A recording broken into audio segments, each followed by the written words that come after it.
age and you want to take the kids' work, feel free. Tom and Lily will be with them this morning, and then we've got the unmanned creche as well, so half the room disappears again. Perfect. Thank you, Amy and Ban, for leading us so well this morning. I appreciate that. They had a number of technical difficulties when I came this morning, but I thought they did a very good job, so well done. They might not have felt like it, but I thought they did a very good job. Good work. I'll just give the kids a moment to settle, and some of the adults maybe to come back. They might find more fun in the room with toys before we get going in here. But this week we are carrying on in our series we're looking at over the summer. Don't worry if you've not been here. It's fine. If you want to and you want to catch up, you can catch up on YouTube. But if not, it doesn't matter. This can be quite standalone. And I'm going to be looking at the fruit of the Spirit, but peace today, which for me is the perfect week to be speaking about peace, as I've been sat in a field for 10 days.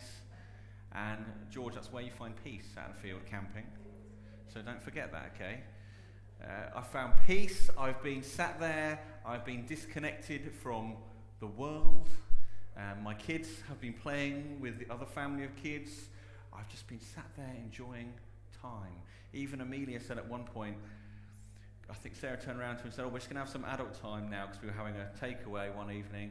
And Amelia turned around and said, don't you have adult time all the time while we're here? Because the kids just go off and play. So she picked up on the fact that we were having some relaxed time, like they were having some playtime. And so for me, I've had a lot of time to think about peace because I've been living a peaceful life over the past roughly 2 weeks, which has been great.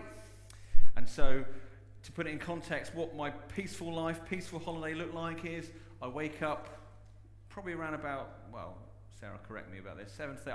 I get awoken about 7:30. I don't get up at that time. The kids come into the caravan and watch a movie at that point. I'll tell you what, I've got this down to a T. I then move from the bed where the TV is to the bed where the TV is not to go back to sleep. Oh, it's amazing. And then I don't get up till about 9ish, at which point Sarah's had her first drink outside. I'll then come and join her and sit outside. Then I wake up and think, well, what's on my to-do list for this morning? Got to brush my teeth. Might have a shower, depending on how sweaty I got the day before. That's about it. Wow, how many days do you have a to-do list like that? Maybe not many. And so I've been living in this peace, and then it gets broken when the kids come back, well, about lunchtime. What's for lunch? But once again, our kids are now at the stage where I'm like, well, just make yourself a chocolate spread sandwich. I don't care, you're on a holiday. You go for it. Whack the chocolate in. Have a great time. I don't need to get up and make you a sandwich. I've nailed this peace thing, I tell you what. Unfortunately, life is not like that all the time. And then you come back and you realize peace is broken as you're trying to reverse your caravan off Pinehurst Road into your drive. Apparently Barbara saw me. I had queues of people. It wasn't going well. I'm not very good at the reversing job of the caravan, but I've got no other option if I want to get it in the driveway. So we got there in the end, though, and no one died, and no telegraph poles were taken out, which was the main thing.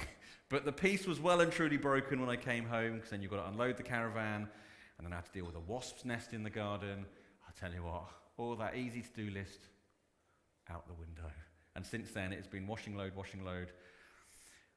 But now we're back into routine.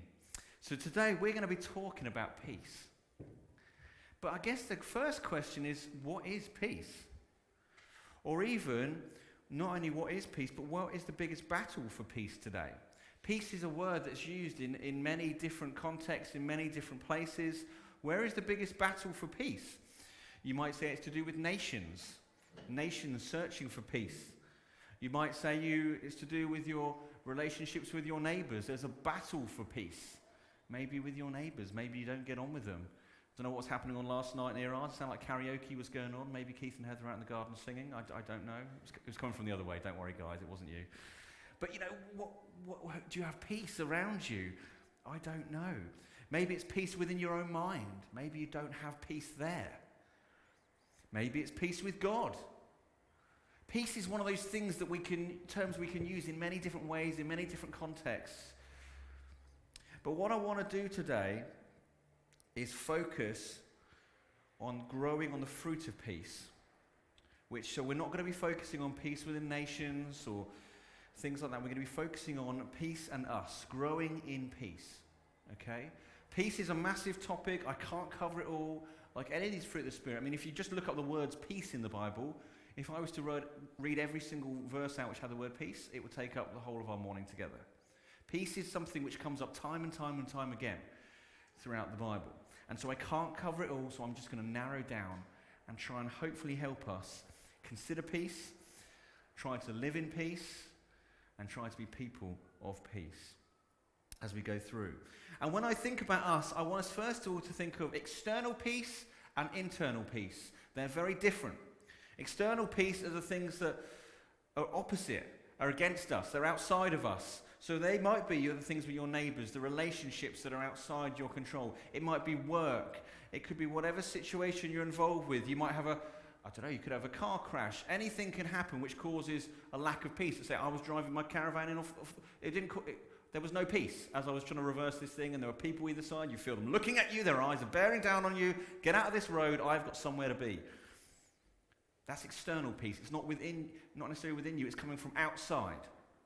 And then you've got internal peace, how you feel on the inside, your mind. And they're often connected, but is your mind switching off? Is your mind in peace? Does your mind rest? Is your heart at rest? Or is it always tense, anxious? Is there chaos? So there are two different kinds of peace when it comes to us and how we feel. And the opposite of peace really is anxiety. Anxiety is a word that's used a lot in the world now. As I've shared with you before, part of my journey is I'm on daily medication for anxiety and panic attacks. So anxiety is something I'm very familiar with. I know the feelings. I know what it's like. I understand. But the opposite of peace is anxiety. But what I also don't want to do today as we go through today is make it sound really glib that if you do suffer with anxiety or chaos in your mind and things like that, it's really easy for peace just to take over. In one sense, yes, that is true, but the battle is massive. But what I want us to consider as we go through this is we are looking at the fruit of the Spirit. We're looking at peace from the fruit of the Spirit. So the reality is this is something which is coming from the Holy Spirit. And the alternative to being filled with the Spirit, because if we want to grow in peace and the fruit of the Spirit, we have to be filled with the Spirit, okay? Don't come from us, it comes from the Spirit. But the alternative to being filled with the Spirit is to be filled with alarm, filled with doubt, filled with foreboding, or filled with dread. Maybe that's how you feel sometimes. You're filled with those things. Maybe you resonate. Maybe even right now. Maybe there's something going on in your life. Think, oh, is this coming up? I've got to face this conversation. Oh, God, how am I going to pay rent this month? Oh, how are we going to afford to do this? And you're just filled with all these things that are not peaceful.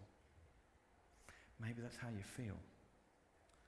But how much better if we could learn to let the Spirit have control and perform his work of growing fruit to the glory of God. Now, I don't want to make it sound easy because, listen, I battle with it. I know it's not easy. There are moments where I feel out of control. But we should be looking to grow in the fruit of the Spirit that is peace. Because the reality is, when the fruit of peace is produced within us by the Holy Spirit, we can live life to the fullest. And not only live life to the fullest, we can live it to the fullest in harmony and tranquility in spite of our circumstances. See, what peace isn't no bad circumstances happen. Nowhere in the Bible does it say, become a Christian and nothing bad will ever happen to you. Nowhere. Peace, real peace, is in spite of your circumstances. Tranquility, harmony, in spite of your circumstances. No matter what's going on, you can still have peace and be growing in it. And that happens as we learn to depend on the Holy Spirit. Depend on him and understand that he'll be with us in every situation. And when that happens, we can learn to be more at rest and put anxiety to bed. But we've got to come to that place. We've got to try and find that place. And so what I want to do today, I'm going to look at a few verses in Philippians, and we're going to look at maybe a pathway towards peace. Can we try and find peace in our lives? And you may think, I've got peace in my life.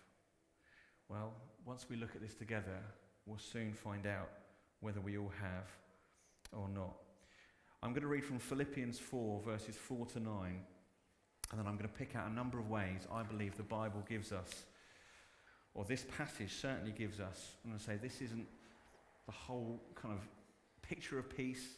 These are just some very practical things I think can help us find peace in a world that's full of chaos. Because let's face it, this world is full. It's non-stop, isn't it? It's always going. You know, if you're born probably in the mid to late 90s, you've probably never known a time without connection to the world in your pocket. Because you've had a phone the whole of your life. And so it's non-stop. How do you switch the world off? It's getting harder and harder, isn't it? Peace is something we need to look for. But let me read this from Philippians 4, 4 to 9. It says, "Rejoice in the Lord always. I will say it again, rejoice. Let your gentleness be evident to all. The Lord is near. Do not be anxious about anything, but in every situation, by prayer and petition with thanksgiving, present your requests to God. And the peace of God, which transcends all understanding, will guard your hearts and your minds in Christ Jesus. Finally, brothers and sisters, whatever is true, whatever is noble, whatever is right, whatever is pure, whatever is lovely, whatever is admirable, if anything is excellent or praiseworthy, think about such things. Whatever you have learned or received or heard from me or seen in me, put it into practice, and the peace of God will be with you."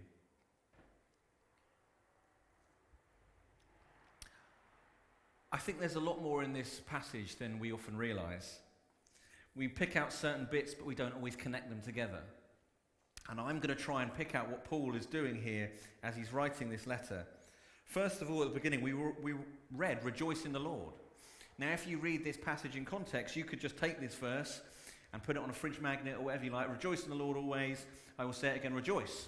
And you think it's all just about rejoicing, which is not incorrect in itself. But where does rejoicing point towards? Well, look at the end of the sentence. In verse 7 it says, "And the peace of God, which transcends all understanding, will guard your hearts and your minds in Christ Jesus." Therefore, rejoicing in the Lord has something to do with peace. Doesn't necessarily sound rejoicing and peace. Does it go together? Doesn't sound like it goes together. You might think of peace as quietness and calmness, whereas rejoicing sounds not peaceful. But there's something here that Paul is trying to help us to see. If you want to find peace, if you want to grow in peace, you have got to learn to rejoice in the Lord. And not only rejoice in the Lord always. Could you say that in all circumstances you rejoice in the Lord? That's what Paul is saying here. Here he is, in prison. Rejoice in the Lord, always. Do you feel imprisoned? Are you rejoicing in the Lord? Are you rejoicing in what he has given you? What he has done for you? Or are you wallowing in self-pity? Because that's not a way to peace. I mean, the reality is what we often do is we look more to the things that he hasn't done than the things that he has done. Have you noticed we do this? We tend to complain more about what he hasn't done than what he has done in our lives. Paul flips it on his head. Rejoice in the Lord always is looking to what he has done rather than what he hasn't done. It's a complete flip around of the way we think about things, isn't it? We always do this. Have you noticed?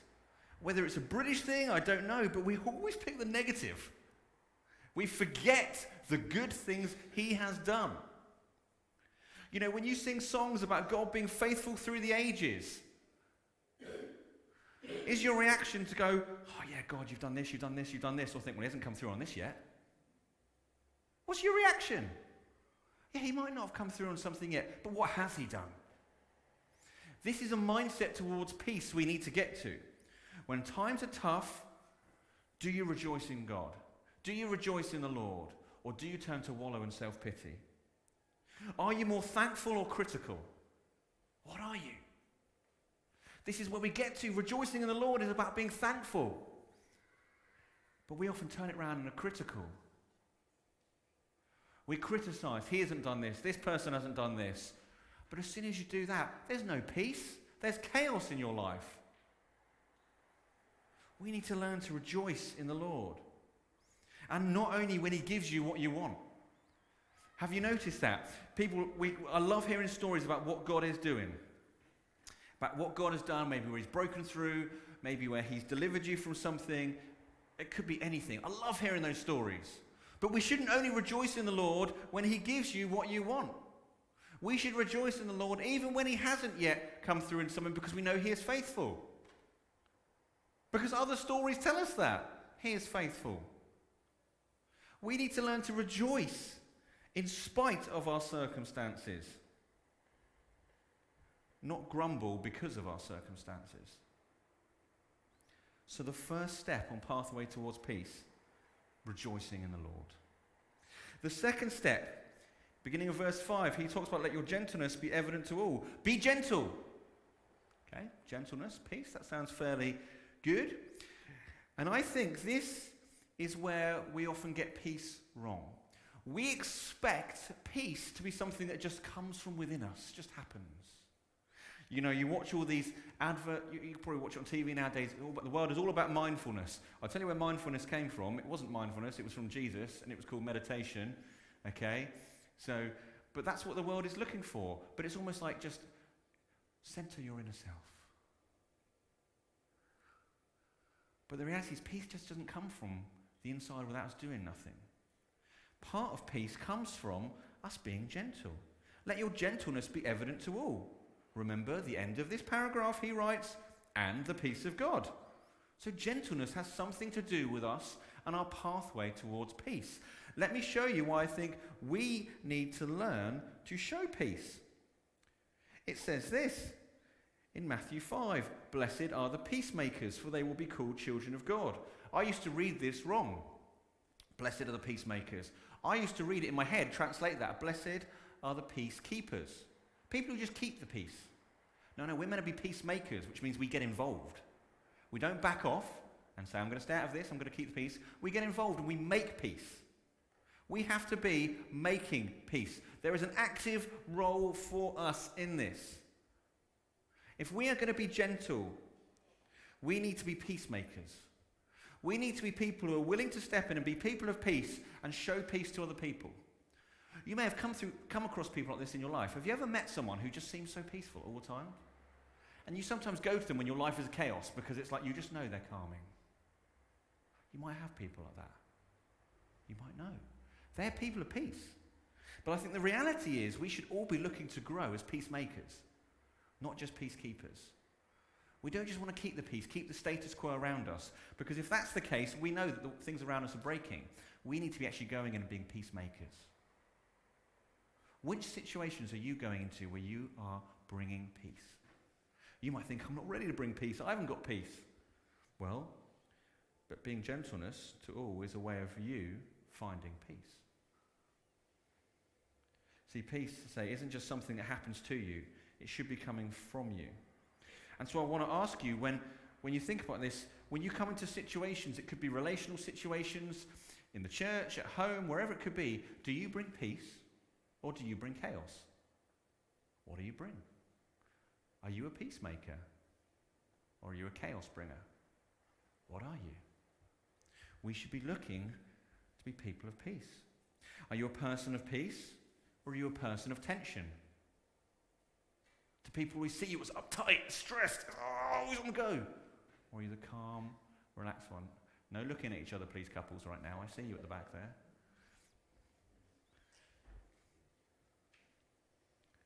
Are you a person of peace? And another way of telling if you are is, do people come to you because they see you as having some kind of inner calmness about you, some kind of peace? That's often a way to know if you're someone who's letting your gentleness be evident to all, is if people come to you. Do people come to you because they know that you're going to restore some kind of peace to that situation? The reality is, we live in a broken world. Don't think anyone can deny that. But can we be peacemakers makers in this world? Can wherever we go, we be people who are looking to bring peace? Whether that's work, that's in your home, whether that's any clubs you go to, wherever it is, can you be someone who is making peace in that situation? So the first two pathways towards peace: rejoicing, being gentle. The third one that he talks about: do not be anxious about anything, but in every situation, by prayer and petition. Prayer and petition. And this is probably the one that you feel was the most obvious looking at that passage. Prayer, of course, will bring peace. Get that? Yet the reality is it's probably not practiced as much as it should be. I think we could probably all put our hands up and say, yeah, you're right. I'll put my hand up and say, I don't practice as much as I should do. I want peace, but I almost want it just to happen to me. Because I haven't got time to pray for it. I haven't got time to do all this. I haven't got time to be gentle. I haven't got time to rejoice. Where's that peace? Well, the reality is, Jesus always went away to spend time with his Father. And I'm pretty sure he was busy. He had crowds following him. Could he get from village to village as quickly as you could? No, he didn't drive, he had to walk. Chances are, when he was walking, he was surrounded by people. Imagine if your car, wherever you're driving to, was full of people, everywhere you went, and they were talking to you non-stop. That'd be pretty crazy, wouldn't it? He was pretty busy. Yet he still found time to spend time with his Father. Really fascinating. Even at the end of a very long day, you know, there's a moment where he comes up, after he's fed all these thousands of people with a little boy's lunchbox. He sends the disciples out on the boat. I'll come be with you later. What does he do? He goes to pray. Go to be with his Father. Fascinating. He's had a very long day at work. Imagine that your day feeding upwards of 5,000 plus people. And they're all asking you questions. They all want to know what's going on. Jesus probably just wanted to go home and watch Netflix, right? However, he knew that the best thing he could do was to go and spend time with his Father. He could have thought, I'm going to go and binge watch the latest document. By the way, I'm guilty of this. But he thought, no, the way to peace is to go and pray with the Father. And not only that, it was dark. It was night. So when it gets to the evening, I'm gone. I'm done. I don't do evenings. I'm tired. I want to go to bed. But Jesus said, no. I need to pray. And so realistically, I want to ask you, how much time do you pray? And when I say pray, I don't mean just giving up your shopping list to God. We've turned prayer into that, just our shopping list. And that's when we lose peace, because he's not ticking off our shopping list as he should be. But I mean spending time trying to listen to him too. How much time do you spend doing that? And this is going to link into the next one in a minute, because we need to stop and listen. Because if Jesus needed that, and we're talking about the Son of God here, if Jesus needed that, I'm pretty sure we need it more. Okay? I'm pretty sure we need it more. And the next one is one that I've thought about a lot while I've been on holiday, because it's what happened to me, and it's one I've probably not picked up from this passage before. In the list, he goes through a list in verse 8, and at the end of it, he says this comment: think about such things. I thought that's really interesting, because he's talking about thinking about such things and peace, thinking and peace. Have you noticed that the world has lost its ability to think? It's a very generalised statement, but you've lost the ability to think. I noticed this when I was on holiday, when I didn't have everything around me. There were many times where I just had to stop. Well, I was just stopped, sat in a chair, had nothing to do, and just had to think. Have you noticed what's happened now? I'm super guilty of this. It could be an ad break. It could be anything in between what you're doing. I will pick this up, see what's happened in the past few minutes, because something important will have happened. Okay, well, TV's coming back now. I can do both screens at the moment. And then I'll put this down, but then the next break comes and you do it again. What's happened is we've lost the moments to think. We've learnt to fill every single moment with something. I'm guilty of this. Every walk we go on, say everyone, this is a generalized statement. You go on walks now, not just to have a walk, but because you can go and make a phone call as you do it. So you don't go on a walk to necessarily enjoy the scenery. You go on a walk as a time to disappear and make a phone call or listen to a podcast or whatever you do. Every time you sit down in your home, you fill it with the next thing that you've got in front of you, whether that's a TV, whether that's a phone, a tablet, whatever it may be. We've lost this ability to stop and to think. And for me, this was one of the most powerful things I had when I was away for 10 days, was just stopping and thinking. Because what it enabled me to do was just to process how I was feeling, process my thoughts, and find those moments. God, what are you speaking to me? If you said to me, I never hear from God, well, the question is, how much time do you stop and think and try and hear him? Because he's probably speaking, but all the other voices in the world are so loud you can't hear him. Whereas I found on holiday, when I was forced to stop and sit, it was amazing. Because it's in those little places when you stop and think, you find little portals to pray. What we've done is we've got rid of all these little portals to pray because we've filled every spare moment with something to do. You know, one of the things I've done is I've been really challenged. I've turned off all notifications on my phone. So I don't know when you message me anymore. And it's brilliant. I don't know. And you know what? I find it really liberating. I don't need to know if you've messaged me. It can wait till I'm ready. Rather than me having to keep checking and keep going back, oh, what's going on, I don't know. I'm sure there might be one or two occasions where I missed something where I could have responded quicker, but it's quite liberating. It gives me time to think, because I'm not thinking about who's messaging me, when I should reply, how I should reply, and then going, well, I've checked WhatsApp, so I should now check Messenger, and I should check my email, because let's face it, you can communicate in many, many different ways, so I better check them all if I'm checking one, because who knows what might come in. Chances are I've got more than one email address, so I'll check both my email addresses, maybe more than two. I'll check all of them as I go. We've lost time to think, because we're just constantly consuming. So the question for you I've got is, when was the last time you just stopped and thought and didn't touch your phone? With no other distraction or noise, just quietly thinking and processing your thoughts and your emotions. When was the last time you did that? I considered throwing in a 5-minute silence here, just to see how uncomfortable you would all feel. I'm not going to do it, don't worry. But I encourage you today, just go home, put everything down, put a phone, even this, I found this really hard, put a phone in a different room, and just sit there with nothing. I don't mind if you've got kids running around, that's fine, I accept that.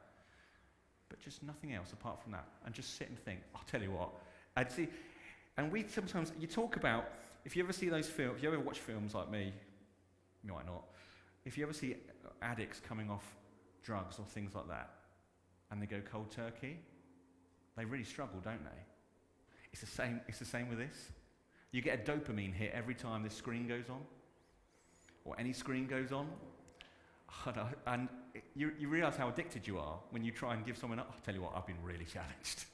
Trying to do this, I've now even started trying to put my phone off on airplane mode at night, put it to bed.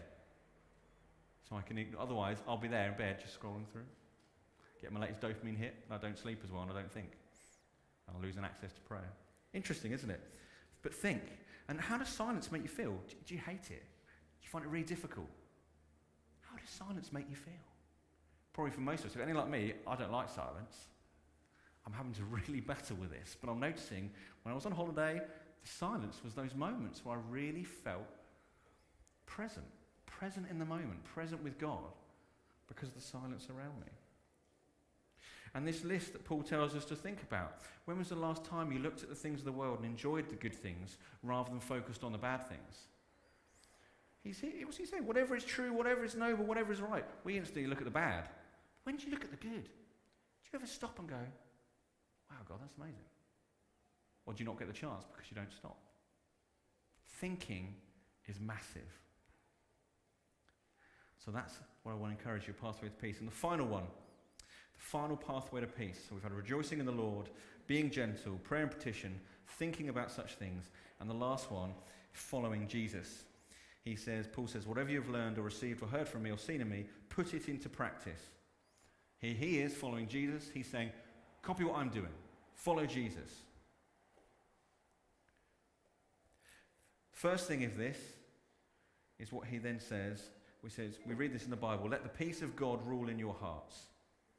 The reality is, if you're going to let the peace of God rule in your hearts, you've got to let God rule in your heart first. If you want peace without God, that's not going to happen. Firstly, you've got to let God rule in your hearts. Step one, let God rule in your hearts. And then let's let God's peace rule in our hearts. And the reality is, when I talk about following Jesus, Paul is saying, whatever you've seen me or heard me do, put it into practice. And the God of peace will be with you. We could do a whole series on following Jesus. And we probably will every single year, because you know what? It will take a lifetime to try and understand what it is to follow Jesus. But that doesn't mean we need to wait till we know it all. We've got to start with what we know now. And so the thing is following Jesus for you more than just a Sunday morning tick box or not? Is the only time you follow Jesus when you come here on Sunday morning, tick, done for the week? Go home, thanks God, you're welcome. Or is it more than that to you? Challenge, is it? I'm talking to myself. For me, is following Jesus just about leading this church, or is it about my relationship with Jesus? It's got to be about my relationship with Jesus first and foremost. Do you try and follow him any other days of the week, outside of any organised church activity? You might think, yeah, I follow him in the week, I go to my life group, great. So now we've covered about 3 hours of the week. What about the rest of the time? Oh, challenge, isn't it? Are we following Jesus? And I don't want to condemn you with this, but the reality is, if he is worth following, then our lives need to be shaped by how he lived and what he said. When was the last time you maybe looked at your finances and you might think, why is he telling me to look at his finances? What was one of the things Jesus spoke about most? Money. Did he speak about money more than prayer? Yes. Did he speak about money more than most other topics? Yes. So when was the last time you looked at your finances and considered, am I storing up for myself treasures here, or am I putting my money towards kingdom use?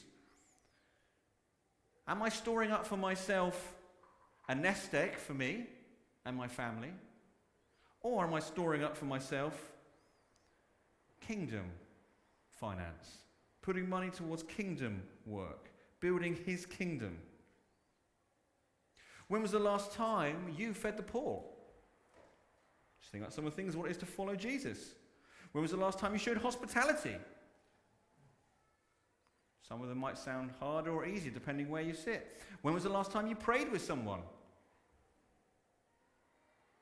Lots of things to follow Jesus. And I could go on and on with this list, and we haven't got time.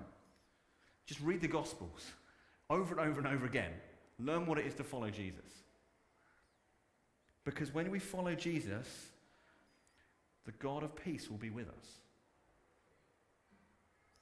So there are my 5 things to help us move towards peace. I'm going to ask the band to come back. And for you, what I want you to do is, I've given you 5 things. You may be thinking, wow, that's a lot. I can't do all that. I would encourage you, look at one of those things, maybe 2. Which area can I start to see some change in my life? Is it rejoicing in the Lord? Is it being gentle, being a peacemaker in situations? Is it being a person of prayer? Is it, actually, I'm going to carve out some time to start thinking?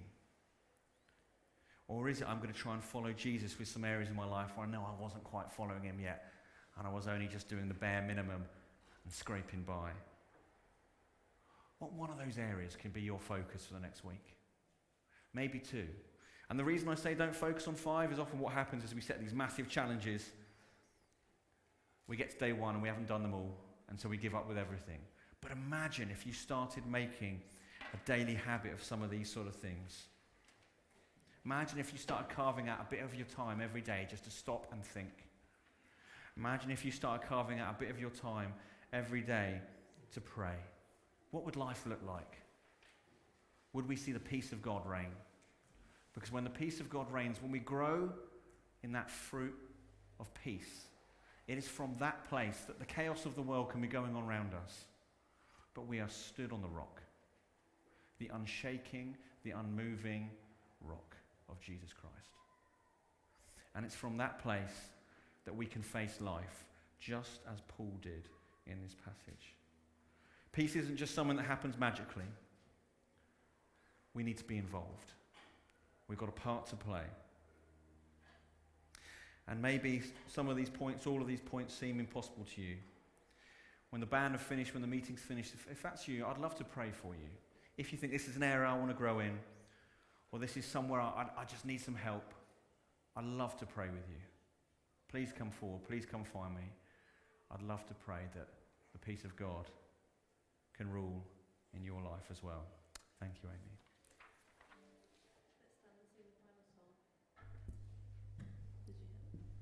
Let's stand and sing the final song.